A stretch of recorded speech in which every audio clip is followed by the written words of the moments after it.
ప్రియమైన దేవుని సంగమా, కీర్తన గ్రంథము 27వ అధ్యాయము త్వరలో రాణి వచ్చి చదువు. కీర్తనలు 27వ. యెహోవా నాకు వెలుగును రక్షణయే ఉన్నాడు, నేను ఎవరికి భయపడుతును? యెహోవా నా ప్రాణదుర్గము, ఎవరికి వెళుతును? నా శరీరం దుష్టులు నా మీదకి వచ్చినప్పుడు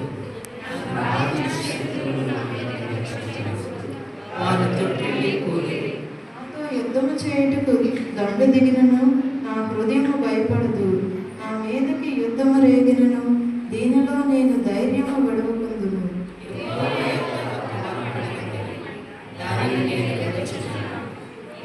ప్రసన్నతను చూచుటకును ఆయన ఆలయంలో ధ్యానించుటకును నా జీవితకాలం అంతయు నేను యెహోవా మందిరములో నివసింపు కోరుచున్నాను. సజీవుల దేశమున నేను యెహోవా దయను పొందుతానన్న నమ్మకము నాకు లేని యెడల నేను ఏమవుదును? అందరూ కలిసి ప్రభునందు ప్రియమైన వారులారా, ప్రభుని యేసుక్రీస్తు వారి యొక్క ప్రశస్తమైన నామములో మీ అందరికీ శుభవందనాలు తెలియజేయుచున్నాను. ఈ పరిశుద్ధ విశ్రాంతి ఆరాధన కొరకు ఏర్పాటు చేయబడిన ధ్యాన భాగముగా లేవీకాండము 24వ అధ్యాయము 1 నుంచి 4 వచనాలు, పేజ్ నెంబర్ 102, 102వ పేజీ. లేవీకాండము. మరియు యెహోవా మోషేకు ఇలాగూ సెలవిచ్చెను, దీపము నిత్యము వెలుగుచుండునట్లు ప్రదీపము కొరకు దంచి తీసిన అచ్చమైన ఒలివ నూనెను తేవాలనని ఇశ్రాయేలీలకు ఆజ్ఞాపించుము. ప్రత్యక్షపు గుడారములో శాసనముల అడ్డతెరకు వెలుపల అహరోను సాయంకాలము మొదలుకొని ఉదయము వరకు అది వెలుగునట్లుగా యెహోవా సన్నిధిని దాన్ని చక్కపరచవలెను. ఇది మీ తరతరములకు నిత్యమైన కట్టడ. అతడు నిర్మలమైన దీపవృక్షము మీద ప్రదీపములను యెహోవా సన్నిధిని నిత్యము చక్కపరచవలెను. చాలండి.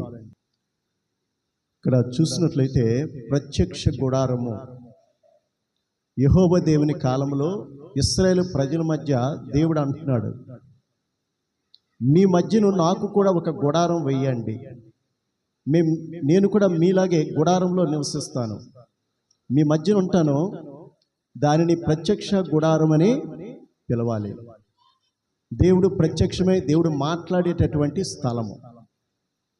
ఈ ప్రత్యక్ష గుడారం 2 భాగాలు, ఒకటి పరిశుద్ధ స్థలము, రెండోది అతి పరిశుద్ధ స్థలం, మధ్యలో అడ్డుతెర. మొదటి ఎంట్రన్స్లో ఉండేటటువంటి ప్రత్యక్ష గుడారంలో ఆ 2 గదులను వేరుపరుస్తున్నటువంటి తెర ముందు ధూప వేదిక, అలాగే కుడివైపున సముఖపు రొట్టెల బల్ల, ఎడం వైపున దీపవృక్షము, సువర్ణ దీపవృక్షము. ఆ యొక్క ప్రత్యక్ష గుడారం చుట్టూ కూడా ఆవరణం ఉంటుంది. ఆవరణలోంచి లోపలికి వెళ్ళగానే పరిశుద్ధ స్థలం వెలుపల అక్కడ ఇత్తడి బలిపీఠము, ఇత్తడి గంగాలము నీళ్లు ఉంటాయి. ఆ ఇత్తడి బలిపీఠము మీద ఒక పాప పరిహారార్థ బలిగా, దహన బలిగా, సమాధాన బలిగా అర్పించే ఆ యొక్క బలిని మరి అతి పరిశుద్ధ స్థలంలో దాని యొక్క రక్తాన్ని సంవత్సరానికి ఒకసారి ఇశ్రాయేలు ప్రజలందరి కోసం ప్రధాన యాజకుడైన వ్యక్తి తీసుకొని వెళ్ళాలి. ఇక్కడ పరిశుద్ధ స్థలంలో ఉన్నటువంటి సువర్ణ దీపార్తి గురించి దేవుడి దినాన మనతో మాట్లాడుతున్నాడు. 7 కలశాలు ఉంటాయి. ఒకే వృక్షము, అది సువర్ణ అంటే బంగారపు దీప వృక్షము. దానికి 7 దీపాలు ఉంటాయి. వాటి గురించి దేవుడు చెప్తున్నాడు. అది ఎలా ఉండాలట? నిత్యము వెలుగుచూ ఉండాలి. ప్రదీపము నిత్యము వెలుగుతూ ఉండాలి. అహరోను అతని కుమారులకి ఆజ్ఞాపిస్తున్నాడు, దంచి తీసినటువంటి ఒలివ నూనెను తీసుకుని రావాలని ఇశ్రాయేలు ప్రజలందరికీ నీవు ఆజ్ఞాపించు. అహరోను ఆ ప్రదీపాలు వెలిగించాలి.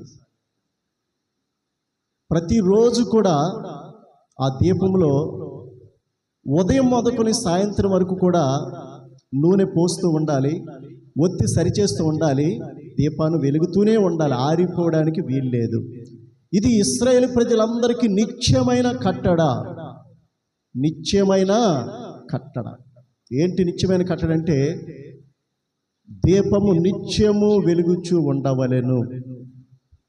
ప్రత్యక్ష గుడారము అలనాడు మన యొక్క మనస్సుకి, మన హృదయానికి, మన శరీరానికి సాదృశ్యంగా ఉంది.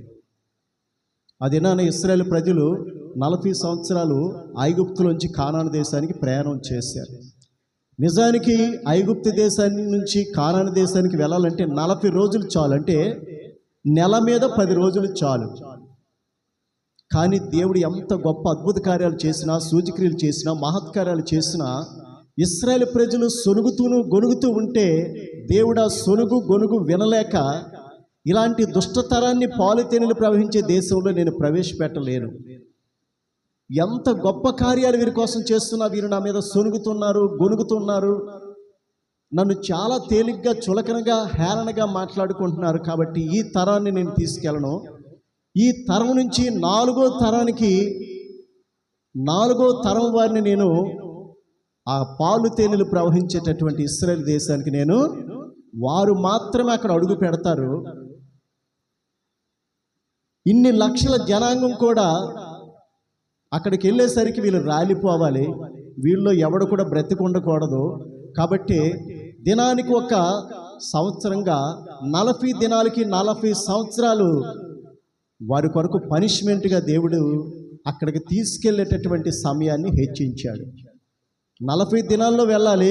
వీరు నిజంగా దేవుని మాట వింటే, దేవునికి లోబడితే, విధేయత చూపించి తగ్గించుకుంటే నెల మీద 10 రోజులు చాలు. కానీ వారు ప్రభు మీద హెచ్చించుకుంటూ ఎన్ని గొప్ప కార్యాలు చేసినా సొనుగుతున్నారు కాబట్టి, గొనుగుతున్నారు కాబట్టి ఈ 40 సంవత్సరాల్లో అరణ్యం చుట్టూ తిప్పి తీసుకెళ్తాను. వీళ్ళని అరణ్యం చుట్టూ తిప్పి తీసుకెళ్ళి వీళ్ళందరూ కూడా నాశనమై మట్టిలో కలిసిపోయేటంత వరకు కూడా నేను ఈ 40 సంవత్సరాలు వీళ్ళ మజిలీ అలాగా కొనసాగుతూనే ఉంటుంది. 4వ తరం వారిని నేను ఆ పాలు తేనెలు ప్రవహించేటటువంటి కనాను దేశంలో ప్రవేశపెడతాను. దేవుని స్తోత్రే. ఈ ప్రత్యక్ష గుడారం అనేది ఏంటంటే మొబైల్ టైపు. అది పర్మనెంట్గా ఉండేది కాదు. గుడారం అంటే, ప్రత్యక్ష గుడారం అంటే గుడ్డది, టెంపరీ క్లాత్స్ అనమాట. అవన్నీ కూడా ఏ క్లాత్స్ వాడాలి, ఎంత సైజులో వాడాలి, గుడారము యొక్క కొలత, పొడవులు, వెడల్పు, ఎత్తు, అలాగే ఉపయోగించే ఆ వస్తువులు కూడా అన్నీ కూడా స్పష్టంగా దేవుడు మోషేకి ఆజ్ఞాపించేవాడు. ఇదిగో నా ప్రజలు నా ప్రత్యక్ష గుడారం నిర్మించడం కోసం వారు నాకు పలానా వస్తువులు తీసుకొని రావాలి. ఈ నమూనా పరలోకంలో ఉన్న నమూనా, దానిని నేను భూమి మీద మీ మధ్యన శరీరదారులుగా ఉన్నారు కాబట్టి మీ మధ్యన నేను కూడా నివసిస్తాను. అలాగే నేను మీలో సంచరిస్తాను. మీరు ఎలాగైతే గుడారంలో నివసిస్తాను, మీతో పాటు నేను కూడా ఆ గుడారంలో నివసిస్తూ నేను ప్రయాణం చేస్తాను. కాబట్టి అపవిత్రంగా ఉండొద్దు, పవిత్రంగా ఉండండి, పరిశుద్ధంగా ఉండండి. మీ యొక్క మలమూత విసర్జనలు కూడా నా కంటికి కనబడకూడదు. ఎందుకంటే నేను మీ మధ్యలోనే నేను సంచరిస్తాను, మీ గుడారాల మధ్య సంచరిస్తాను, మీతో నేను ఉంటాను. కాబట్టి మీ మలమూత్ర విసర్జనలు కూడా భూమి మీద కనబడకుండా వాటిని ఎప్పటికప్పుడు గొయ్యి తీసి కప్పెట్టేయాలి. దేవుని స్తోత్రం. అక్కడ ఈ దినాన్న ప్రత్యేకించి ప్రదీపము గురించి, సువర్ణ దీప వృక్షము ఏ విధంగా నా ప్రత్యక్ష గుడారంలో నిత్యము వెలుగుచుండాలో దేవుడు వారికి హెచ్చరిస్తున్నాడు, గద్దిస్తున్నాడు, బోధిస్తున్నాడు. ఇక్కడ చూసినట్లయితే ప్రత్యక్షపు గుడారములో శాసనం అడ్డతెరకు వెలుపల అహరోను సాయంకాలం మొదలుకొని ఉదయం వరకు అది వెలుగుచుంటున్నట్లుగా యెహోవా సన్నిధిని దాన్ని చక్కపరచవలెను. ఇది మీ తరములకు నిత్యమైన కట్టడ. అతడు నిర్మలమైన దీపవృక్షం మీద ప్రదీపములను యెహోవా సన్నిధిని నిత్యము చక్కపరచవలెను. దేవుని స్తోత్రం. దీపము ప్రత్యక్షంగా ప్రజ్వలిల్లాలంటే, బ్రైట్గా వెలగాలంటే దీపంలో ఏముండాలి చెప్పండి? దీపంలో ఏముండాలండి? దీపములో నూనె ఉండాలి ఫుల్గా, అలాగే మంచి ఒత్తు ఉండాలి, అలాగే దానికి చివర అగ్ని ఉండాలి, అగ్ని మండుచూ ఉండాలి. దేని గురించి అంత స్పెసిఫిక్గా దేవుడు చెప్తున్నాడు? ప్రదీపము గురించి. దేవుని స్తోత్రం. ఈ దినాన్న మనలో వెలగవలసినటువంటి ప్రదీపం గురించి దేవుడు మనతో మాట్లాడుతున్నాడు. నరుని ఆత్మ యెహోవా పెట్టిన దీపము, అది మన హృదయాంతరంగములను పరిశోధిస్తుంది. దేవుని స్తోత్రం. ఒక చీకటి కలిగిన గదిలో దీపం వెలిగిస్తే అందులో వస్తువులన్నీ కనిపిస్తాయి, కనిపించవా? కనిపిస్తాయి, కనిపించవా? అలాగే మనుష్యుడు దీపము వెలిగించి అది కుంచము కింద మంచము కింద పెట్టడు కానీ ఇంట నుండి వారందరికీ వెలిగించుటకై అది దీపస్తంభం మీదనే పెట్టాలని ప్రభు సెలవిస్తున్నాడు. జనులు మీ సత్క్రియలను చూచి పరలోకమందున్న నన్ను మహిమపరిచినట్లు వారి ఎదుట మీ వెలుగును ప్రకాశింపనీయుడి. దేవుని స్తోత్రం. ఇదేనా దేవుడు మన హృదయం గురించి, మనలో ఆయన ఇచ్చిన ఆత్మను గురించి మాట్లాడుతున్నాడు. దీపం లేకపోతే ఇల్లంతా చీకటే. నీలో ఆత్మదీపము దేవుని ద్వారా వెలిగించబడకపోతే నీ జీవితం అంతా చీకటే, అంధకారమే, అజ్ఞానమే, అవివేకమే, కఠినత్వమే. నీలో సాత్వికత్వం, మృదుత్వం, సున్నితత్వం ఉండదు.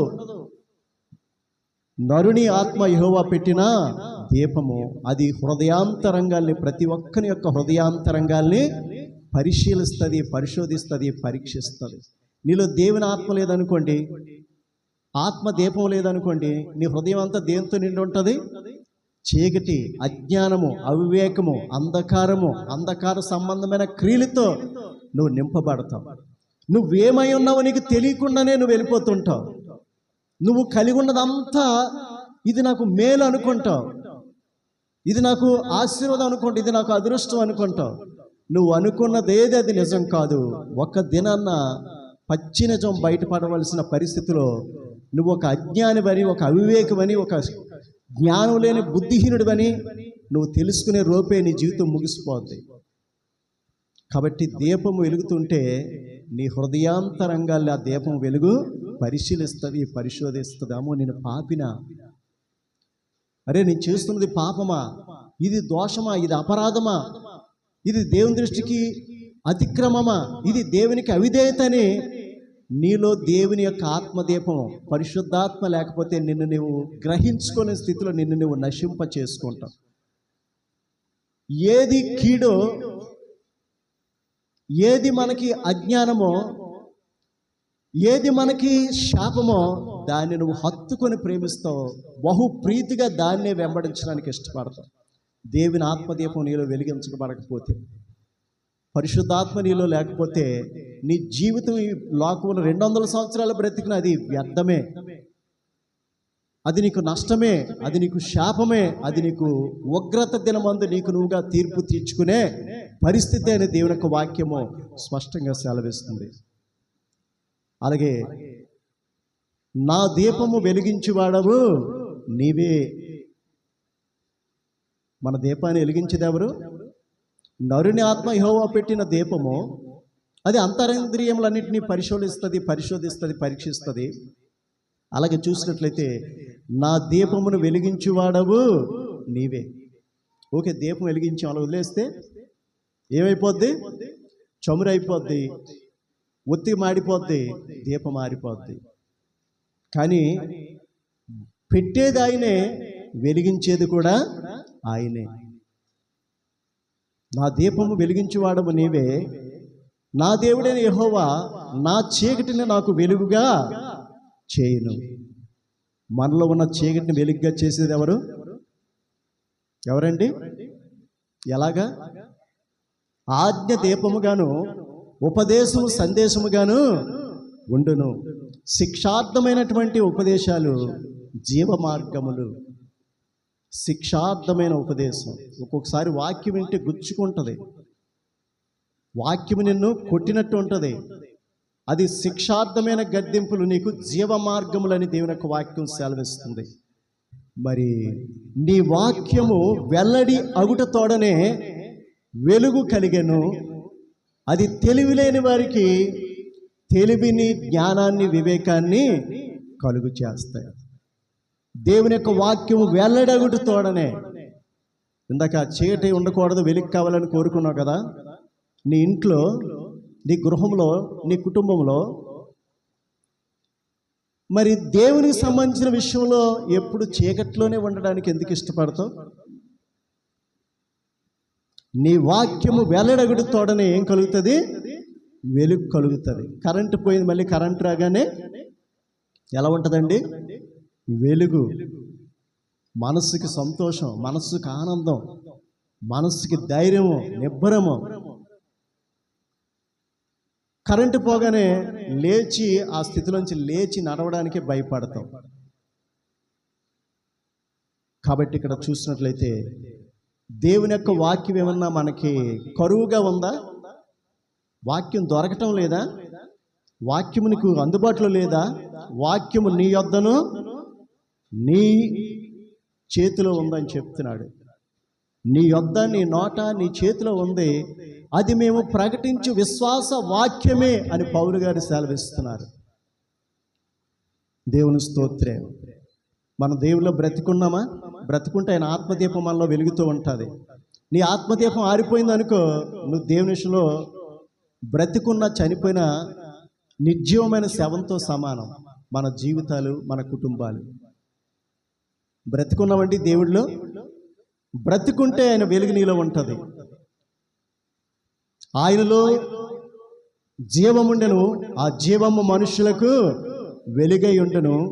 వెలుగు చీకటిలో ప్రసరించుచున్నది, ప్రకాశించుచున్నది, కానీ చీకటి దానిని గ్రహింపకుండెను. దేవుని స్తోత్రం. వెలుగు మనలో ఉంది, మనతోనే ఉంది, మన మధ్యన ఉంది. కానీ మనుషులు వెలుగును ప్రేమింపక చీకటినే ప్రేమించిరు. కాబట్టి దుష్కార్యము చేయ ప్రతివాడు వెలుగును ద్వేషించును. తమ క్రియలు దుష్టక్రియలుగా కనబడకుండానట్లు వెలుగునొద్దకు రారు. సత్య ప్రవర్తన గలవాడైతే, సత్ప్రవర్తన కలిగిన వాడైతే నా క్రియలు దేవుని మూలముగా చేయబడి ఉన్నవని ఎరిగి గ్రహించినట్లు, దేవుని మహిమపరుచినట్లు వెలుగునొద్దకు వచ్చును అని దేవుని యొక్క వాక్యము స్పష్టంగా సెలవిస్తుంది. దేవుని స్తోత్రం. అలాగే చూసినట్లయితే నీ యొద్ద జీవపు ఓట కలదు, నీ యొద్ద మాకు జీవపు ఓట కలదు, నీ వెలుగు చూచియే మేము వెలుగు పొంది ఉన్నాము. చూసారా? దేవుందట జీవపు ఓట. నీ యొక్క వెలుగు చూడడం వల్లనే, నీ వెలుగును వెంబడించడం వల్లనే మేము ఆ వెలుగును పొంది ఉన్నామని దేవుని యొక్క వాక్యము సెలవిస్తుంది. ఎక్కడుంది? కీర్తన 36:9 ఉంటుంది ఆ మాట. 36 అధ్యాయము 9వ వచనము. నీ యొద్ద జీవపు ఓట కలదు. ఓట ఆగిపోద్దా? ఎంత పెద్ద చెరువైనా ఎండిపోద్ది, ఎంత పెద్ద లోతైన నుయ్యైనా ఎండిపోద్ది ఒక దినాన, వేసవి కాలంలో. కానీ దేవుని యొద్ద ఉన్న జీవపు ఓట అది ఊరుతూనే ఉంటుంది. జీవజల నదుల వలె ప్రవహిస్తుంది. నువ్వు నిజంగా అది నువ్వు రిసీవ్ చేసుకుంటే. నీ యొద్ద జీవపు ఓట కలదు, నీ వెలుగును పొందియే మేము వెలుగు చూచుచున్నాము. వెలుగు చూస్తున్నట్టు దానికి కారణం నీ ద్వారా మేము పొందియే. దేవుని స్తోత్రం. అలాగే చూడండి, నీతిమంతుల యొక్క జీవితము, భక్తిహీనుల యొక్క జీవితం. వీరి దీపాలు ఎలాగుంటాయో ఇక్కడ వ్రాయబడి ఉంది. నీతిమంతుల జీవితము, భక్తిహీనుల, దుష్టుల యొక్క జీవితం, వీరి ఆత్మీయ పరిస్థితి ఎలా ఉంటుందో ఇక్కడ రాయబడి ఉంది. సామెతలు 13:9 చూడండి. సామెతలు, నీతిమంతుల వెలుగు అంతకంతకు తేజరిల్లును, భక్తిహీనుల దీపము ఆరిపోవును. దేవుని స్తోత్రం. నీతిమంతుల వెలుగు ఏమవుతుందటండి? అంతకంతకు కూడా. మా బాహ్య పురుషుడు కృషించుచున్నను, మా అంతరంగ పురుషుడు దినదినము నూతన పరచబడుచున్నాడు. దినదినము నూతన పరచబడుతుందా మన అంతరంగ పురుషుడు? పై బాహ్యానికైతే అన్నీ సరి చేసుకుంటున్నాం, సరిదిద్దుకుంటున్నాం, అందాన్ని మెరుగుపరుచుకుంటున్నాం, ఆరోగ్యాన్ని మెరుగుపరుచుకుంటున్నాం, శక్తిని బలాన్ని మెరుగుపరుచుకుంటున్నాం. కానీ ఇక్కడ పౌలు గారు అంటారు, తరచూ ఉపవాసాలు ఉండడాన్ని బట్టి, తరచూ ప్రయాణాలు బట్టి, తరచూ జాగరాలు బట్టి పౌలు భక్తుడు అన్నాడు, మా బాహ్య పురుషుడు కృషించిపోతున్నాను, మా అంతరంగ పురుషుడు దినదినము నూతన పరచబడుచున్నాడు. దేవుని స్తోత్రం. మళ్ళీ చాలామంది రోజు రోజుకి నూతనంగా కనిపించాలి. ఈరోజు నేను వెరైటీగా కనిపించాలి. మనుషులకి బాహ్య శరీరాన్ని కనపరుచుకుంటుంటారు, దినదినము మార్పు. ఈ రోజున వేసిన డ్రెస్ ఇంకో రోజు వేయవు, ఈరోజు వేసుకున్న జడ ఇంకో రోజున వేసుకోవు. నూతనంగా ఈ లోకానికి నిన్ను నువ్వు కనపరుచుకోవాలని మనం తాపత్రయపడుతుంటాం. కానీ ఇక్కడ భక్తుడైన పౌలు గారు అంటున్నారు, మా బాహ్య పురుషుడు కృషించిపోయినను, మా అంతరంగ పురుషుడు దినదినము నూతన పరచబడుచున్నాడు. ఎందుకంటే మేము దృశ్యమైన వాటిని చూడక అదృశ్యమైన వాటిని నిదానించి చూచుచున్నాము, పర్టికులర్గా చూస్తున్నాం. కాబట్టి క్షణమాత్రం ఉండు మా చులకన శ్రమ అంతకంతకు నిత్యమైన మహిమ భారమును మాలో కలిగించుచున్నది. క్షణమాత్రముండు మా చులకన శ్రమ అంతకంతకు నిత్యమైన మహిమ భారమును మాలో కలిగి చేయుచున్నది. మహిమ భారం, మహిమతో శక్తిని పొందుకుంటున్నాం, బలాన్ని పొందుకుంటున్నాం, జ్ఞానాన్ని పొందుకుంటున్నాం, వెలుగును పొందుకుంటున్నాం. ఏది నిత్యము జీవించేది? శరీరమా, ప్రాణమా? నిత్యము జీవించే జీవితానికి కావాలంటే అది నీ చేతిలోనే ఉంది. నీ సమయాన్ని నువ్వు ఎలా గడుపుతున్నావు? సద్వినియోగం చేసుకున్నావా, దుర్వినియోగం చేసుకుంటున్నావా? ఈ లోకాన్ని విడిచిపెట్టిన తర్వాత వేరొక లోకం ఉంది. ఇక్కడ కన్ను మూయగానే అక్కడ కన్ను తెరవాలి. నువ్వు కన్ను తెరవబోయేటటువంటి జీవితం కోసం ఈ లోకంలో నువ్వు ఎంత కష్టపడుతున్నావు, ఎంత శ్రమ పడుతున్నావు, ఎంత దానికోసం ఓర్చుకుంటున్నావు, సహించుకుంటున్నావు, ప్రయాస పడుతున్నావు. దినాలు మంచిగా ఉన్నాయా, చెడ్డగా ఉన్నాయా? న్యూస్ పేపర్ చూడండి, సెల్లలో చూడండి, ప్రతి న్యూస్ కూడా అన్యాయము, అక్రమము, అవినీతి, అపవిత్రత, దోచుకోవడం, హత్యలు, అత్యాచారాలు, భయంకరమైన పరిస్థితులు. వాక్యం ఏం చెప్తుంది నీకు? దినములు చెడ్డవి కనుక నీవు సమయమును పోనీయక సద్వినియోగము చేసుకొనిచు అజ్ఞానుల వలె కాక జ్ఞానుల వలె నడుచుకున్నట్లు జాగ్రత్తగా చూచుకోండి. ఇందు నిమిత్తము మీరు అవివేకులు కాక ప్రభు చిత్తమేదో గ్రహించి తెలుసుకొనుడి. దేవుని స్తోత్రం. నీ పట్ల దేవుని చిత్తం మీద నీకు తెలియదా? దేవుడు ఏమై ఉన్నాడు నీకు తెలియదా? తెలుసు. కానీ నీలాగే నువ్వు ఉండడానికి ఇష్టపడతావు, ఇంకెవరిలాగా ఉండడానికి ఇష్టపడతావు, కానీ దేవునిలాగా ఉండడానికి నువ్వు ఇష్టపడవు. నీ కోసం తన శరీరాన్ని, రక్తాన్ని, ప్రాణాన్ని దారపోసిన ప్రభు ఒక దినాన్ని నిన్ను నిలదీయడా? నీ కొరకు నా సుందరమైన శరీరాన్ని సమర్పించేనే, నీ కొరకు అమూల్యమైన నా రక్తాన్ని నీ కోసం దారపోసేనే, ప్రపంచానికే జీవాన్నిచ్చిన నేను నీ కొరకు మృత్యువుకి అప్పగించి మృతుడైపోయి సమాధి అయిపోయినే, ఇదంతా నీ కొరకు కాదా? నువ్వు ఎందుకు ఇలాంటి జీవితం జీవించావు? ఇలాంటి సమయాన్ని గడిపావు? నువ్వు నాకు ఎందుకు దూరం అయిపోయావు? నువ్వెందుకు నా నిత్యజీవ లోకానికి నువ్వు వారసుడు కాలేకపోయావు? కాబట్టి దేవుని యొక్క వాక్యం సెలవిస్తుంది, మనలో ప్రతి ఒక్కరము కూడా క్రీస్తు న్యాయపీఠం ఎదుట సాగిలపడి ప్రత్యక్షం కావలసి ఉంది. దేహముతో జరిగించిన ప్రతి క్రియల యొక్క ఫలము పొందినట్లు మనలో ప్రతివాడు క్రీస్తు న్యాయపీఠం ఎదుట ప్రత్యక్షం కావలసి ఉంది అంటున్నాడు. మనము ఎవరికి లెక్క అప్పచెప్పవలసి ఉన్నదో ఆ దేవుని కన్నులకు సమస్తమును మరుగు కాక తేటగా కనిపిస్తుందని దేవుని యొక్క వాక్యం స్పష్టంగా సెలవిస్తుంది. తేటగా చూస్తున్నాడు. నువ్వు మర్చిపోతావే నువ్వు చేసిన పనులు. దేవుడు చూస్తాడు, దేవుడు వింటాడు, దేవుడు గ్రహిస్తాడు. దేవుడు ప్రతి ఒక్కని పాపాన్ని శాపాన్ని పొల్లు కానీ సున్నా కానీ లేకుండా వ్రాయిస్తాడు. దేవుని స్తోత్రే. జీవ గ్రంథం ఉంది, వేరొక గ్రంథం ఉంది. వేరొక గ్రంథం, ఆ వేరొక గ్రంథం నిండిపోతుంది. జీవ గ్రంథంలో పేర్లు ఎక్కువగా నిండటం లేదు. దానికి కారణం భూమి మీద నీ యొక్క ప్రవర్తన, నీ స్వభావం, నీ జీవిత విధానం, నీ ఆలోచన సరళి, నీ ప్రవర్తనే అది నిండకపోవడానికి కారణం అని దేవుని యొక్క వాక్యము స్పష్టంగా సెలవిస్తుంది. అలాగే చూసినట్లయితే నీతిమంతుల వెలుగు అంతకంతకు తేజరిల్లును, భక్తిహీనుల దీపము. దాని అర్థం ఏంటి? భక్తిహీనంగా ఉంటే నీలో ఇక నీకు మంచి చెడతో పని లేదు, జీవంతో నీకు పని లేదు.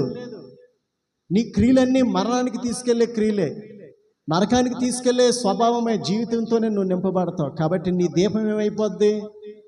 చమురు ఉండదు, ఒత్తి సరి చేసుకోవు, చివరి మంట ఉండదు. కాబట్టి ఏమైపోద్దండి భక్తిహీనుడికి? ఇందాక చాలా వాక్యాలు చెప్పుకున్నాం కదా. నీ వాక్యమే నన్ను బ్రతికించిన, నా బాధలన్నింటిలో ఇదే నాకు నెమ్మది కలుగు చే. నీ వాక్యము వెల్లడగుడితోటనే వెలుగు కలుగును, అది తెలివి లేని వారికి తెలివి జ్ఞాన వివేకము కలిగించిన ఉంది. ఎన్నో వాక్యాలు చదువుకున్నాం. ఎంతవరకు నువ్వు వాక్యానికి దగ్గరగా ఉంటున్నావు? ఎంత నీలో వాక్యం వెలుగుతుంది? వాక్యం అనే వెలుగులో ఎంతవరకు నీ జీవితాన్ని, నీ స్వభావాన్ని, నీ యొక్క ప్రవర్తనను మార్చుకోగలుగుతున్నావు?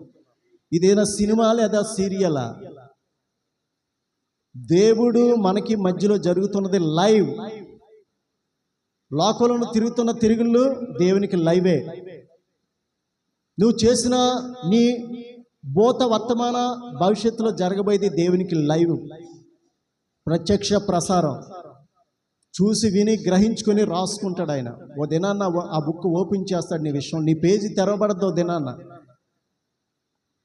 ఎక్కడండి? రహస్యంగానా? ఎక్కడ తెరవబడతా తెలుసా? ఆదాము మొదలుకొని చివరి తరం వరకు ఎన్ని వేల లక్షల కోట్ల మిలియన్స్ యుగాలు గడిచాయో అంతమంది ఎదుట నీ యొక్క ఆయన ప్రశ్న ఉంటుంది, నీ సమాధానం చెప్పవలసి ఉంటుంది. తల దించుకుంటే సీన్ చూపిస్తాడు ఆయన. తల దించుకున్నంత మాత్రం వదిలిపెట్టాడు. స్నేహితుడు ఆ పెండ్లి వస్త్రం లేక పెండ్లి విందుకు నువ్వు ఎలా రాగలిగావు? వాడు మౌనంగా ఉండిపోయాడట. ఎంతమందిలో నేను పెద్ద లెక్క ఏంటి? స్నేహితుడు అన్నాడు, చెలికాడ పెండ్లి వస్త్రం లేకుండా నువ్వు ఇక్కడికి ఎలాగ రాగలిగావు? ఎలా వచ్చావు? ఏది పెండ్లి వస్త్రం ఏది అని అడిగినప్పుడు వాడు మౌనంగా తల దించుకొని ఉంటే అక్కడ ఉన్న తన సైనికులతో చెప్తున్నాడు రాజు, వీడి కాళ్ళు చేతులు కట్టి వెలుపటికి ఇసిరేయండి, అక్కడ చీకటిని ఏడ్పును పండ్లు కొరుకుతా ఉంటుంది. అరే భోజనం కదా చేస్తున్నాడు, అవన్నీ అనవసరం దేవుడికి. నీకు ఇచ్చిన సమయం, నీకు ఇచ్చిన జీవితం, నీకు ఇచ్చిన దినాలు, వారాలు, నెలలు, సంవత్సరాలు వృధా చేసుకున్నావు. కాబట్టి అప్పుడు అంటావు, ప్రభువా నీ నామం నేను ప్రవచించలేదా, దెయ్యాలు వెలగొట్టలేదా, అద్భుత కార్య సూచికలు చేయలేదా అంటే, అక్రమము చేయవలరా నా యొద్ద నుండి మీరు బయటికి పొండి, తొలగిపోండి, నేను మిమ్మల్ని ఎరగనని ప్రభు అక్కడ చాలా కఠినంగా మాట్లాడినట్లుగా చూస్తున్నాం. అలాగే చూసినట్లయితే లోకాసువార్త 12వ అధ్యాయము 35-36 వచనంలో పేతురు భక్తుడు, మీ నడుములు కట్టుకొని ఉండుడి, మీ దీపములు వెలుగుచుండనీయుడి, తమ ప్రభువు పెండ్లి విందు నుండి వచ్చి తట్టగానే అతనికి తలుపు తీయుటకు అతడు ఎప్పుడు వచ్చునో అని అతని కొరకు ఎదురు చూచు మనుష్యుల వలె ఉండుడి. దేవుని స్తోత్రం. మీ నడుములు కట్టుకొని ఉండుడి. అంటే నడుములు కట్టుకొని అంటే సిద్ధపాటు. ఎంతవరకు అండి మనం దేవుల్లో సిద్ధపడుతున్నాం? మన ఆత్మీయ జీవితంలో, మన ఆధ్యాత్మిక జీవితంలో, మన ఉజ్జీవ జీవితంలో, మన ఆత్మానుసారమైన జీవితంలో ఎంతవరకు నువ్వు సిద్ధపడ్డావు? ఎంతవరకు నువ్వు సిద్ధపడి నీ కుటుంబాన్ని సిద్ధపరిచావు? ఒక భర్తగా, ఒక భార్యగా, ఒక తల్లిదండ్రులుగా ఎంతవరకు నువ్వు సిద్ధపరిచావు? మీ నడుములు కట్టుకొని యుండుడి, మీ దీపములు వెలుగుచుండ నీయుడి. ప్రభు వచ్చి ఆ పెండ్లి విందు నుండి వచ్చి తట్టగానే అతనికి తలుపు తీయుటకు అతడు ఎప్పుడు వచ్చునో అని అతని కొరకు ఎదురు చూచు మనుష్యుల వలె ఉండుడి. చూసారా, ఆయన పెండ్లి విందు నుండి వచ్చి నీ తలుపు తడతాడంట. తట్టగానే నువ్వేం చేయాలి? ఆయన స్వరం విని నీ తలుపు తీయాలి. అలాగ నువ్వు సిద్ధపడి ఉండాలి. ఆయన ఏ సమయంలో వస్తాడో తెలీదు. దొంగ ఏ జామున వస్తాడో తెలియదు. 2వ జామున వస్తాడు, 3వ జామున వస్తాడు, మొదటి జామున వస్తాడు, నీకు తెలియదు. కాబట్టి నీవు అనుకొనని గడిలో నీ ప్రభు నీ వద్దకు వచ్చి తడతాడు. కాబట్టి నీవు కూడా సిద్ధంగా ఉండని దేవుని యొక్క వాక్యము స్పష్టంగా సెలవిస్తుంది. సిద్ధపడ్డామా? నడువులు కట్టుకొని ఉన్నామా? మన దీపాలు వెలుగుతూ ఉన్నాయా? ఆయన వచ్చి పెండి విందు నుండి వచ్చి తలుపు తీయగానే తట్టగానే తలుపు తీసే స్వరం వినే స్థితిలో మనం ఉన్నామా? అలాగుంటే నీవు ధన్యుడవు, ధన్యురాలివి. దేవుని స్తోత్రం. ఎవరి యొక్క యజమానుడు వచ్చి, ఎవరి యొక్క ప్రభు వచ్చి చూసేసరికి వారు సిద్ధపడి ఉంటారు, వారు ధన్యులని దేవుని యొక్క వాక్యము స్పష్టంగా సెలవిస్తుంది. దీపాలు వెలుగుతూ ఉండాలంటున్నాడు. 10 మంది కన్యకులు, 10 మంది కన్యకులు అందరూ సిద్ధపడ్డారా లేదా?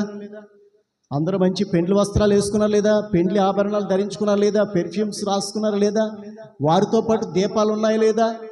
వీళ్ళందరూ పెండ్లి కుమారుడు కోసం ఎదురు చూస్తున్నారు. అర్ధరాత్రి వేళ ఇదిగో పెండ్లి కుమారుడు వచ్చుచున్నాడు అని ప్రకటన వినబడగానే వారందరూ లేచారు. అందరూ అన్నీ సరి చేసుకున్నారు. బుద్ధిగల కన్యకులు వారితో పాటు సిద్ధులలో ఇంకా ఎక్కువ నూనె తీసుకొచ్చి, ఒకవేళ ఆలస్యం అవుతాడేమో, ఒకవేళ ఆయన ఆలస్యం వస్తే మన దీపాలు ఆరిపోతే ఆయన లోకానికే కాదు మనకు వెలుగుగా ఉన్నాడు. మనం వెలుగు సంబంధాలుగా ఆయనకి ఎదుర్కోపోతే మనం విడిచిపెట్టేస్తాడు. కాబట్టి మనం వెలుగు సంబంధాలుగా ఉండాలనే వారు ఎక్స్ట్రా నూనె తీసుకెళ్లారంట. ఆయన వస్తున్నాడని తెలిగిన వెంటనే వారి దీపాలు చమురులతో నింపారు, ఒత్తులు సరి చేసుకున్నారు, మళ్ళీ బ్రైట్గా వెలిగినట్లుగా చేసుకున్నారు. ఒక 5గురు, ఇంకొక 5గురు బుద్ధిహీనులు, బుద్ధి లేని కన్యకులు ఏం చేశారట? అప్పుడు లేచి అప్పుడు దీపాన్ని సరిచేయడానికి ప్రయత్నిస్తే అప్పటికే చమురు అయిపోయింది, అప్పటికే దీపము ఆరిపోయే స్థితిలో ఉంది, చీకటిగా ఉంది. వాళ్ళు అడుగుతున్నారు, ఇదిగో మా దీపాలు ఆరిపోతున్నాయి, దయచేసి మీరు తెచ్చుకుని నూనెలో కొంచెం మాకు ఇవ్వరా? అమ్మో ఆయన వచ్చేస్తున్నారు, పెండ్లి కుమారుడు వచ్చేస్తున్నాడు, మళ్ళీ పెండ్లి కుమారుడు తన విందుశాలకు తీసుకొని వెళ్ళిపోతాడు, మాకు కొంచెం ఇవ్వరా అంటే వాళ్ళు అంటున్నారు, బుద్ధిగల కన్యకులు అంటారు, ఇది మాకును మీకును సరిపోదేమో, వెళ్ళి అమ్మవారి దగ్గరికి వెళ్ళి కొనుక్కోండి, మార్కెట్కి వెళ్ళండి. వారు కొనబోచుండగా పెండ్లి కుమారుడు వచ్చెను. సిద్ధపడిన మిగిలిన ఆ 5గురు కన్యకుల్ని ఆ లోపలికి వెళ్ళి లోపల నుంచి తలుపు వేసేశాడు. అప్పుడు బుద్ధి లేని వారు కొనుక్కొని వచ్చారట, దీపాలు సరి చేసుకొని వచ్చారట. ప్రభువా మేము కూడా సిద్ధపడ్డాం, మేము కూడా తెల్లవారులు మీకోసం కనిపెట్టామంటే, అక్రమము చేయవారులారా నా యొద్ద నుండి తొలగిపోండి, నేను మిమ్మల్ని అన్నడను ఎరుగను అని లోపల నుంచి స్వరం వినబడుతుందట. తలుపు వేయబడుతుంది, మళ్ళీ తీసే పరిస్థితే లేదు. దేవుని స్తోత్రం. అందుకని చూస్తే ఎఫెసీ 5వ అధ్యాయము 8 నుంచి చదవండి. ఎఫెసీ 5:8-10 వచనాలు. పూర్వమందు మీరు చీకటి ఉన్నారు, ఇప్పుడైతే ప్రభునందు వెలుగై ఉన్నారు. వెలుగు ఫలము, వెలుగు యొక్క ఫలం ఏంటండి? పూర్వమేమో దేవునికి దూరంగా ఉండి, వాక్యానికి దేవుని సన్నిధికి దూరంగా ఉండి మీరు చీకట్లో ఉన్నారు, మీరే చీకటై ఉన్నారు. ఇప్పుడైతే ప్రభువులోకి వచ్చి ప్రభువునందు మీరు వెలుగై ఉన్నారు. వెలుగు ఫలము, వెలుగు యొక్క ఫలము సమస్త విధములైన మంచితనము, నీతి, సత్యము అని వాటిలో కనబడుచున్నవి. కనుక ప్రభువునకు ఏది ప్రీతికరమో దానిని పరీక్షించుచు వెలుగు సంబంధుల వలె నడుచుకొనుడి. వెలుగు సంబంధుల వలె నడుచుకోండి. ప్రభుకి ఏది ప్రీతికరమైనదో అది మీరు గ్రహించుకోండి. పూర్వమందైతే మీరు చీకటి, ఇప్పుడైతే ప్రభునందు వెలుగై ఉన్నారు. వెలుగు యొక్క ఫలము సమస్త విధములైన మంచి, నీతి, సత్యము అనేవి వాటిలో కనబడుచున్నవి. దేవుని స్తోత్రం. సమస్త విధములైన మంచితనం, నీతి, అలాగే సత్యం అనేది ఆ వెలుగు యొక్క ఫలములో భాగములుగా ఉన్నవని దేవుని యొక్క వాక్యం స్పష్టంగా సెలవిస్తుంది. అందుకని వాక్యం అంటుంది, మనుష్యులు దీపం వెలిగించి కొంచెము కింద కానీ మంచము కింద కానీ పెట్టరు కానీ అది ఇంట నుండి వారందరికీ వెలిగించుటకై దానిని దీపస్తంభం మీదనే పెట్టెదరు. మనుష్యులు మీ సత్క్రియలను చూచి పరలోకమందున్న మీ తండ్రిని మహిమపరిచినట్లు వారి ఎదుట మీ వెలుగు ప్రకాశింపనీయుడి. దేవుని స్తోత్రం. ఒక భర్తగా మారు మనసు పొందేవేమో, భార్యకు పిల్లలకు నువ్వు ఒక వెలుగు ప్రసరింప చేసే వ్యక్తిగా ఉన్నావా? లేదా భార్యగా ఉండి నువ్వు మారు మనసు పొంది రక్షణ పొందేవేమో, ప్రభువుని కలిగి ఉన్నవేమో. భర్తకి, నీ పిల్లలకి నీలో నుంచి ఒక వెలుగు ప్రసరింప చేసే శక్తి సామర్థ్యం నీలో ఉందా? తల్లిదండ్రులు మారు మనసు పొందారు, పిల్లలు మారు మనసు పొందలేదు. కాబట్టి తల్లిదండ్రులు వారిలో ఉన్న వెలుగుని పిల్లల మీద ప్రసరింప చేసేటటువంటి పరిస్థితి ఉందా? లేదా పిల్లలే మారు మనసు పొందారు, తల్లిదండ్రులు మారు మనసు పొందలేదు. మీలో ఉన్న వెలుగు వారు చూసి ప్రభు యొద్దకు దేవుని సన్నిధికి వచ్చే విధంగా మీలో ఉన్న ఆ మంచితనము, ఆ నీతి, ఆ సత్యం వారి ఎదుట మీరు ప్రకాశింప చేయగలుగుచున్నారా? మనం పరిశీలన చేసుకోవాలి. భర్త ఏమో కష్టపడి ఆ కుటుంబ సభ్యులు అనగా భార్య బిడ్డలు పోషించడానికి రెక్కలు మొక్కలు చేసుకొని చెమట కార్చి కష్టపడి ఆ మూల్యాన్ని తీసుకొస్తాడు. భార్య ఏమో భర్తకి, పిల్లలకు కావలసిన ఆహార పదార్థాలు, వారికి కావలసిన వస్త్రాలు, వారికి కావలసిన సదుపాయాలు చేస్తుంది. అలాగే పిల్లలేమో తల్లిదండ్రుల ద్వారా ప్రేమించబడి, పోషించబడి, సంరక్షించబడతారు. చదువు కానీ, ఉద్యోగం కానీ, వివాహం కానీ అన్నీ పొందుకోగలుగుతారు. అలాగే వివాహమై పిల్లలకని తల్లిదండ్రులు పిల్లల యొక్క జీవితం కోసం, భవిష్యత్తు కోసం, వాళ్ళ కోసం మంచి ప్రణాళికలు వేసుకుంటారు.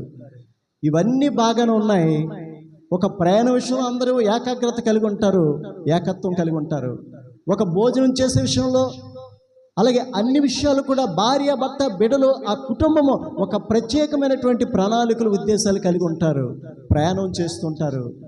మరి దేవునికి సంబంధించినటువంటి జీవితం విషయంలో నిత్యము, నిరంతరము, ఎల్లప్పుడూ అక్షయమైనది, నిర్మలమైనది, వాడబారనిదైన స్వాస్య విషయంలో మనము, మన కుటుంబ సభ్యులము ఎంత ప్రయాసపడగలుగుతున్నాం, ఎంత అందులో నిలకడగా ఉండగలుగుతున్నాం, మనము పరిశీలన చేసుకోవాలి. దేవుడి పరిశుద్ధ మాటలు మనందరి వినికిల్లో, హృదయాల్లో నురొంతులుగా ఫలింప చేయునుగాక.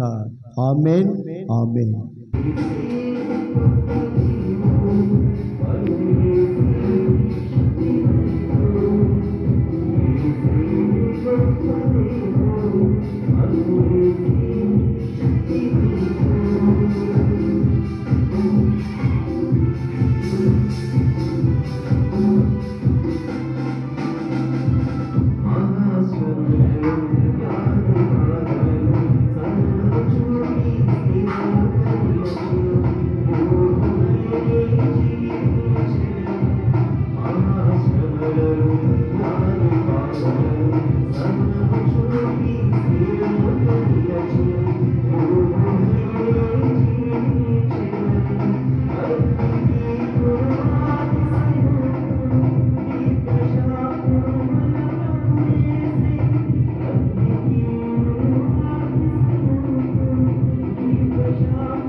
పరిశుద్ధపరచబడుగాక, నీ రాజ్యములో వచ్చుగాక, నీ చిత్తము పరలోకమందు నెరవేరినట్లు భూమి యందు నెరవేరుగాక.